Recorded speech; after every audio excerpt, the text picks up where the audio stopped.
Alright, so in this problem, I have 2 to the power of 19 minus 2 to the power of 18. So for my solution, first start with 2 to the power of 19 minus 2 to the power of 18. Now, 2 to the power of 19, this is the same thing as 2 to the power of 18 plus 1. So now I have 2 to the power of 18 plus 1 minus 2 to the power of 18. Now, if I have something in the form a to the power of m plus n, this is equal to a to the power of m times a to the power of n. So 2 to the power of 18 plus 1, that's going to equal 2 to the power of 18 times 2 to the power of 1. And I have minus 2 to the power of 18 at the end. Now from here, I can go ahead and factor out 2 to the power of 18. So I have 2 to the power of 18 times 2 to the power of 1 minus 1. Now 2 to the power of 1, that's simply equal to 2. So I have 2 to the power of 18 times 2 minus 1. And 2 minus 1, that's equal to 1. So now I have 2 to the power of 18 times 1. Now 2 to the power of 18 times 1 is simply just 2 to the power of 18. So I'm simply left with 2 to the power of 18. Now, although this is a solution, I'm actually going to find a way to simplify this. So 2 to the power of 18, this is the same thing as 2 to the power of 9 times 2. And if I have something in the form a to the power of m times n, this is the same thing as a to the power of m to the power of n. So 2 to the power of 9 times 2, that's going to be 2 to the power of 9 to the power of 2. Now 2 to the power of 9, this is equal to 512, so I have 512 to the power of 2. 512, I'm going to rewrite this as 500 plus 12 to the power of 2. Now this is the same thing as 500 plus 12 times 500 plus 12. So to solve this, I'm going to first start by distributing the 500. So now I have 500 times 500 plus 12 times 500. Now if I distribute the 12, I have plus 12 times 500 plus 12 times 12. Now 500 times 500, that's going to be 250,000. Plus 12 times 500, that's going to be 6,000. Plus again 6,000. Plus 144. Now 6,000 plus 6,000 is 12,000. And 12,000 plus 250,000 is 262,000. Plus 144 is 262,144. So this is my answer. Alright guys, so in this equation, I have 2 to the power of m minus 2 to the power of n is equal to 8,064. So I want to find the value of m and n. So, because 2 to the power of m minus 2 to the power of n, because this is positive, we know that 2 to the power of m is greater than 2 to the power of n, meaning that m is greater than n, because both of these are the same bases. So I'm going to let m equal to n plus k, and k is an integer.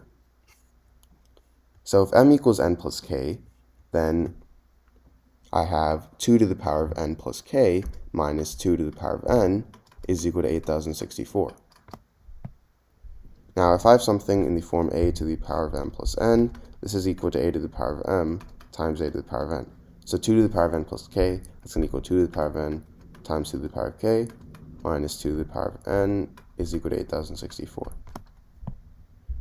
Now if I factor out 2 to the power of n, I get 2 to the power of n times 2 to the power of k minus 1 is equal to 8,064.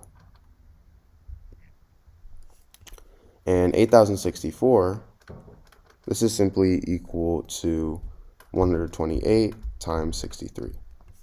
So I have 2 to the power of n times 2 to the power of k minus 1 is equal to 128 times 63. Now notice I have 2 to the power of n, that's going to be an even number, and 2 to the power of k minus 1, that's going to be an odd number.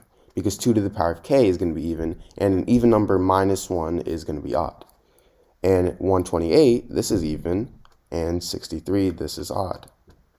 So now, meaning I can simply set the evens equal to each other, and I can set the odds equal to each other. So 2 to the power of n, this is equal to 128. So let's first go ahead and solve this. If 2 to the power of n is equal to 128, well, 128, that's the same thing as 2 to the power of 7. So I have 2 to the power of n equal to the power of 7, and this means that n is equal to 7. Now, we have 2 to the power of k minus 1 equals 63. So if 2 to the power of k minus 1, if 2 to the power of k minus 1 is equal to 63, then all I have to do is simply add 1 on both sides. These two cancel out, and I'm left with 2 to the power of k is equal to 64. Now 64, that's the same thing as 2 to the power of 6. So if 2 to the power of k is equal to 2 to the power of 6, meaning k is equal to 6. So now remember how we said m is equal to n plus k. So in this case, n is 7 and k is 6, so m is equal to 6 plus 7, which is 13. So m is equal to 13, and n is equal to 7. So these are my solutions. Alright, so in this problem, I have 100 to the power of 100 over 50 to the power of 50. So 100 is the same thing as 50 plus 50. So I'm going to rewrite this as 100 to the power of 50 plus 50. And I have this over 50 to the power of 50. So now, an important property of exponents is that if I have something in the form a to the power of m plus n, this is simply equal to a to the power of m times a to the power of n. So as you see, in this case, I have 100 to the power of 50 plus 50. So 100 to the power of 50 plus 50, this is going to equal a to the power of m, so 100 to the power of 50 times a to the power of n. And n is the same thing as m, so again 100 to the power of 50. So now I have 100 to the power of 50 times 100 to the power of 50 over 50 to the power of 50.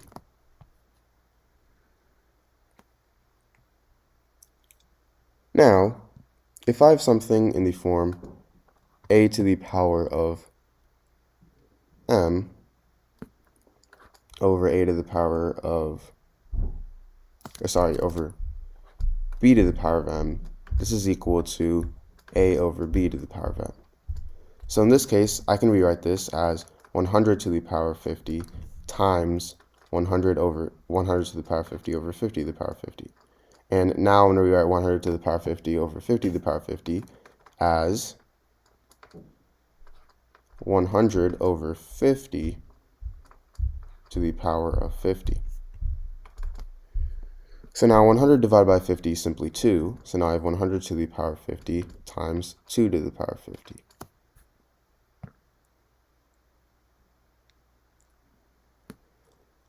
Now, if I have something in the form a to the power of m times b to the power of m, this is simply equal to a times b to the power of m. So in this case, I have 100 to the power of 50 times 2 to the power of 50. We can think of a as 100, b as 2, and m as 50. So this is going to equal 100 times 2 to the power of 50. Well, 100 times 2 is simply 200, so I'm left with 200 to the power of 50. So this is my answer. Alright, so in this video, I'm going to solve the equation x to the power of x to the power of 6 is equal to 27. So to solve this, I'm going to first rewrite this as x to the power of x to the power of 6 is equal to 3 to the power of 3. And now from here, this is the same thing as x to the power of x to the power of 6 is equal to the cube root of 3 to the power of 3 to the power of 3.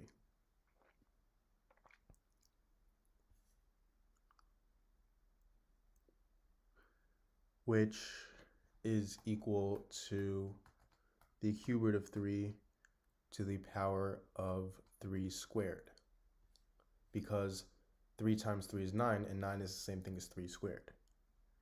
Now from here, I get x to the power of x to the power of 6 is equal to the cube root of 3 to the power of the cube root of 3 to the power of 3 to the power of 2. And this is equal to the cube root of 3 to the power of the cube root of 3 to the power of 6.